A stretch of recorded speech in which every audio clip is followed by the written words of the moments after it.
The evening light filtered through the study windows, casting long shadows across the shelves.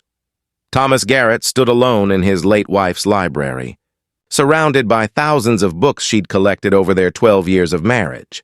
Sarah had passed away 14 months ago from an aneurysm, sudden and devastating, leaving him a widower at 41 with nothing but memories and an emptiness that wealth couldn't fill. He'd finally begun the painful task of sorting through her belongings. Her clothes had been donated months ago, but the books felt too personal, too much like Sarah herself. Each volume held her annotations, her thoughts captured in the margins. Letting them go felt like losing her all over again. Thomas pulled a worn copy of Jane Eyre from the shelf, one of Sarah's favorites. As he opened it, a sealed envelope fell out, landing at his feet. His name was written on the front in Sarah's distinctive handwriting. Thomas's hands trembled as he picked it up. The envelope was sealed with wax, suggesting it had been there a while. He sat down in Sarah's reading chair and carefully opened it.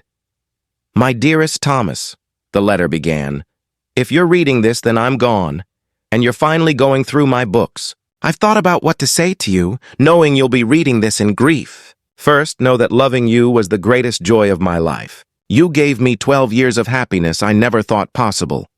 But I have something important to tell you, something I never found the courage to say while I was alive. I was a coward about this, and I'm sorry. Before we met, when I was 22 and working at the community center, I became pregnant. The father wanted nothing to do with the baby or me. I gave birth to a daughter and made the hardest decision of my life. I gave her up for adoption because I had no money, no support, and I wanted her to have a better life than I could provide. Her name is Isabel. She'd be 17 now. I've thought about her every single day. I've wondered if she's happy, if she's loved, if she ever thinks about me. I wanted to tell you so many times, but I was afraid you'd see me differently, that you'd think less of me for giving up my child. Thomas, I'm telling you now because I need you to do something for me. Find her, please. Make sure she's okay. Tell her I loved her even though I gave her away. Tell her I thought about her constantly. The adoption was handled through St. Mary's Services. I've included what information I have. I don't know if she'll want to know about me, but she deserves the choice. If you're angry at me for keeping this secret, I understand. But please don't let that stop you from finding her. She's out there, Thomas. A piece of me still living in the world. Please find her. All my love, always, Sarah.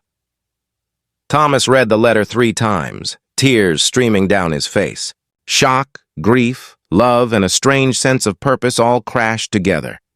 Sarah had a daughter. He had a connection to his wife that extended beyond her death. He picked up his phone and called his attorney immediately. 3 weeks later, Thomas stood on the porch of a modest house in a working-class neighborhood across the city. His investigation had led him here to a woman named Grace Pemberton, who'd adopted Sarah's daughter 17 years ago. He knocked, his heart pounding.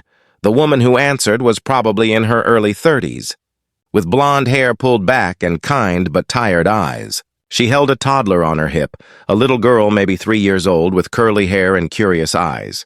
"Can I help you?" Grace asked cautiously. "My name is Thomas Garrett. I'm looking for someone who might live here." A young woman named Isabel who was adopted 17 years ago through St. Mary's Services. Grace's expression shifted from cautious to guarded. "Why are you looking for her?" "Because her birth mother was my late wife. She left me a letter asking me to find her daughter to make sure she was okay." Thomas held up the letter. "I have no intention of disrupting anyone's life. I just need to honor my wife's final request." Grace studied him for a long moment, then stepped back. "You'd better come inside." The house was small but clean, filled with signs of family life. Children's drawings on the refrigerator, toys in baskets, a sense of warmth that money couldn't buy. Grace set the toddler down and gestured for Thomas to sit.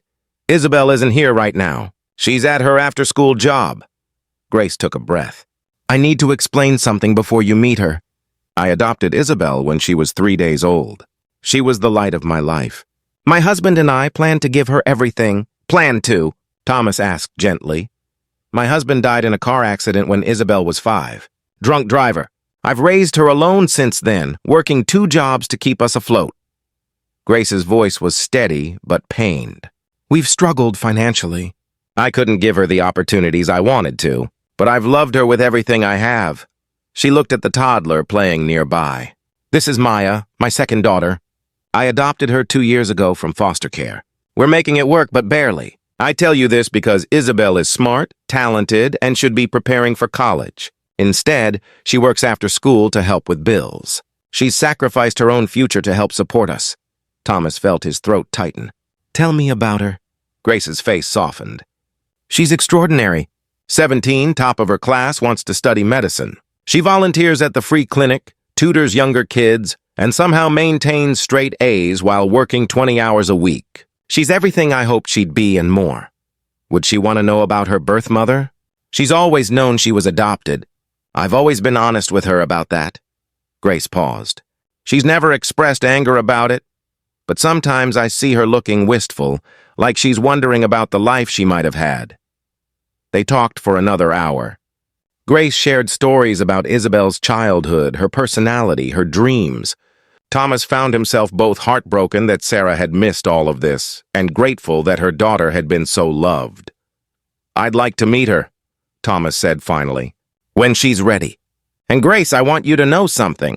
I'm not here to take her away or disrupt your family, but I'd like to help, if you'll let me. Grace's eyes filled with tears. Help how? Sarah left a considerable estate. No children, so everything came to me, but I think she'd want some of that to go to her daughter. For college, for your family's needs, for Maya's future. Not as payment or obligation, but because it's what Sarah would have wanted. Mr. Garrett, we can't accept Thomas, and yes, you can. Please, let me do this for Sarah.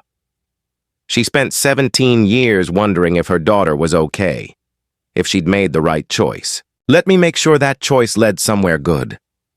When Isabel arrived home an hour later, she found her mother sitting with a stranger in an expensive suit. Grace had called to let her know someone important needed to speak with her. Thomas stood as the young woman entered. His breath caught. She had Sarah's eyes, the same intelligent, compassionate gaze that had captured his heart years ago. She was beautiful, poised despite her simple clothes and the exhaustion of a long day. Isabel, this is Thomas Garrett, Grace said gently. He has some information about your birth mother. Isabel's expression flickered with emotions too complex to name. Is she looking for me? She passed away 14 months ago, Thomas said softly. But she left me a letter asking me to find you. To tell you she thought about you every day. To make sure you were loved and happy. He held out the letter. She wanted you to know she loved you. That giving you up was the hardest thing she ever did, and she never stopped wondering about you. Isabel took the letter with trembling hands. She read it silently, tears streaming down her face. When she finished, she looked up at Thomas. Who was she? What was she like? For the next 2 hours, Thomas told her about Sarah, her love of books, her volunteer work, her kindness, her laugh. He showed pictures on his phone of a smiling woman with warm eyes and genuine joy radiating from every image. She looks happy, Isabel whispered. She was, and she would have been so proud of you. Everything your mom tells me about you, your character, your determination, your compassion, that's everything Sarah valued most. Thomas explained his offer. Full scholarship funding for college, financial security for Grace and Maya, resources to pursue whatever dreams Isabel held. Why would you do this? Isabel asked. You don't know me. Because you're a piece of Sarah still in the world. Because she asked me to make sure you were okay, and right now you're sacrificing your future to help your family. Because helping you honors the woman I loved, his voice cracked. And because in some way, knowing you exist makes losing her slightly less devastating. You're proof that her impact on the world didn't end when she died. 6 months later, Thomas had become a regular presence in their lives, not as a father figure or replacement for anything but as family in the truest sense. He attended Isabel's school events, helped Maya with her colors, and provided Grace with the financial stability to focus on being a mother rather than constantly struggling to survive. Isabel enrolled in pre-med courses at a prestigious university, her tuition covered by the scholarship fund Thomas established in Sarah's name. She kept a photo of her birth mother on her desk next to one of Grace and Maya. "I was loved by two mothers," she told Thomas one evening. "One who gave me life and one who gave me everything else. I'm lucky in ways I'm still understanding." Thomas married Grace 2 years later, not to replace Sarah, but to build something new with someone who understood loss and resilience. They combined their families, Maya calling him Daddy with the easy acceptance of childhood, Isabel choosing to call him Thomas but treating him with the affection of family. On what would have been Sarah's 45th birthday, they all gathered at her grave. Isabel placed flowers and spoke to the mother she'd never met. "Thank you for giving me life. Thank you for loving me enough to want something better for me. Thank you for asking Thomas to find me." She wiped her tears. "I'm okay." "Better than okay. I'm loved, I'm safe, and I'm going to be a doctor who helps people. I hope that makes you proud. I hope you're at peace knowing I turned out all right." Thomas put his arm around Grace. Watching Isabel say goodbye to a mother she'd never known, but who'd shaped her life in profound ways. "You kept your promise," Grace whispered. "You found her and made sure she was okay." "We all kept our promises," Thomas replied. "Sarah gave her the gift of life and a chance at something better. You gave her love and stability and everything that matters. I just gave her the resources to chase her dreams. Together, we gave her a family." He looked at Maya, holding Isabel's hand as they walked back to the car. "And somehow, in the process of honoring Sarah's memory, we built something beautiful out of grief. Because sometimes our greatest acts of love are the ones we never witness. Sometimes the sacrifices we make ripple forward in ways we can't imagine. And sometimes the connections we forge in honoring the dead become the foundation for new life and unexpected family." Sarah's letter had led Thomas to a daughter he didn't know existed. And in finding her, he'd found his way back to living instead of just surviving loss. If this story moved you, please like, share, and subscribe for more tales about love that transcends time and loss that transforms into connection. Comment below about an unexpected discovery that changed your life. Sometimes our greatest treasures are hidden in places we least expect.